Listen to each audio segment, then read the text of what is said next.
Hello all, this is Halloween, and if you love haunted history and cemeteries as much as I do, you may want to subscribe because I'm going to be taking you somewhere new every week. Today we'll be visiting the McGeachy Cemetery in Brooksville, Florida. But first, we eat. Enjoy! We're here at Mulligan's Irish Pub. It's kind of in the middle of a neighborhood in Land O'Lakes. Gonna go in and get an Irish bite.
We're here at McGeachy Cemetery, established in the 1800s.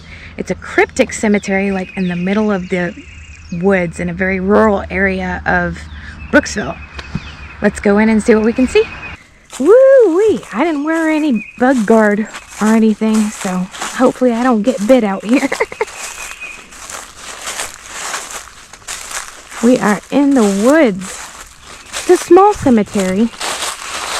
It's not large at all. Not sure who owns it or who maintains it, but it looks well kept. I saw on a YouTube video a guy visited this cemetery here, and that tombstone back there is the tombstone of Edward Curry McGeachy.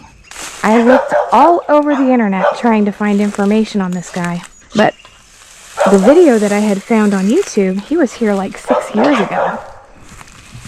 This is back in its own fenced-in area.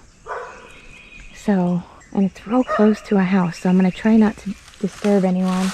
But when he came, it was all wooded in. So somebody has come back here since and cleared the area of shrubs and you know, vines and all of that was growing around here. This tombstone here was covered in vines. You couldn't even see it. He had to clear it just to see who it was. But it looks like somebody's come in here and they've cleared everything off of it. Could use a cleaning there, but this is Edward Curry McGeachy, born March 7th, 1831 and died July 18th, 1910. What I could find out about him is that he was married to Elva Stringer McGeachy, had 3 children, Alexander, Molly, and Edward. Peter McGeachy and Rose Curry were his parents. And what I was finding out about the McGeachy name is that it's Scottish, but it might be Scotch-Irish. But everything that I could find of the McGeachys dating all the way back to the 1700s was Scottish descent. Most of them came from Scotland, some of them came from United Kingdom, but that's the McGeachy family. And I couldn't find out what Mr. McGeachy did here for the cemetery to be named for him. He could have been the first burial here, but we'll have to see. Gotta look at the other burials, see how old they are. It may simply just be that he was the first burial on the property. This is the whole cemetery. Not a lot of burials here. Could be about 100, depending upon if they're all marked graves. We're surrounded by wooded area here. Wow, back here in the far right corner of the cemetery, these headstones are pretty old. I mean, really old. They've broken and someone put them back together, which is cool. That just tells me that somebody's kind of maintaining the property. Likely volunteers or a local church, maybe, that's maintaining it. Trying to see the dates on these. That one dates back to 1897, and that's a McKinney. So there's definitely some Irish in here. That's what I was hoping for my St. Patty's Day episode. I wanted to have some Irish incorporated. This is a William D. McKinney, Herbert McKinney, and Lovey McKinney. A couple ledgers here, unmarked. Probably more from the McKinney family, I would imagine. This whole row is McKinney's. And McGeachy, Mr. McGeachy, was not the first burial here. Because one of those dates back to the death date dates back to 1887 or something. I'll take a still shot of it so we can read it better. And then there's these back here that aren't even legible because they're so old. So yeah, he wasn't even the first burial here. I was trying to get to the bottom of why they named the cemetery for him. He was somebody of importance for them to have named the cemetery after him. These actually have broken to bits. This one here is broken off. And then over here, they're old. This one here broke, and there's the headstone part of it. Just kind of snapped off. This one dates back to 1848. So that's possibly the oldest headstone. Of course, I can't read these, so these could be even older.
I wrote down some of the names you will find at this cemetery while I was looking up the McGeachys. I found a lot of the names, just in case you're any relation. There are a lot of Allens here: Barnett, McKinney, Rutledge, Shearer, and Higginbottom. So if that's your name, you could have family or loved ones here. It appears that people are still being entered into this little cemetery.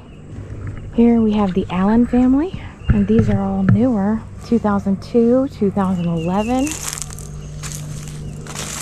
We have 1983 and 1968, 1998 and 1987. Allen family. Looks like there's a little bit of shaving cream damage on these. And here we have a Vietnam Navy veteran, James A. Mentink, U.S. Navy in Vietnam. Oh, there's horses right up just over there on the other side of the fence. I'm always intrigued by these headstones that have hands symbolizing something. For the shaking hands that are on this headstone, this is a Shearer, that's the last name. The shaking hands mean one of three things: a farewell or goodbye to earthly life, the continuity or unity of life and death as a human condition, or a greeting or welcome to eternal life. I kind of assumed that third one was the reason, but there are a couple other meanings, which is kind of cool. Here we have the Shearer plot, dating back pretty far. This one's 1915, Jim Shearer. This Shearer is 1896 or 95. So the older headstones are kind of scattered about. They're not all in one area of the cemetery. Brooksville was established in 1845 and was originally known as Melendez. Shortly after it merged with Pierceville, it was renamed Brooksville, named after South Carolina Congressman Preston Brooks.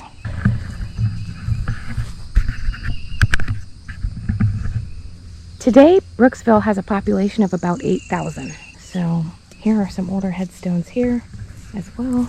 1935, that's a Juanita Ruiz Hatcher and Walter Ruiz, 1936. We're headed out of the cemetery now. That one was short and sweet, but cool. I really liked all the older headstones. Some of them you kind of have to clear off with your hand a little bit to see.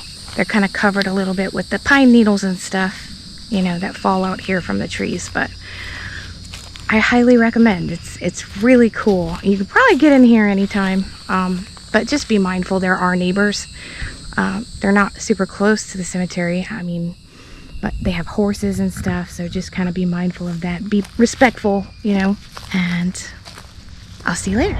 We are at Tidal Brewing Company in Spring Hill. Gonna go in and grab a couple beers. It appears to be at an old gas station. Let's go in and have a drink.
Thank you so much for joining me again today. We had a great time. I hope you did as well. Remember, it is St. Patty's Day, and I hope you guys have an awesome St. Patty's Day. Please don't drive drunk.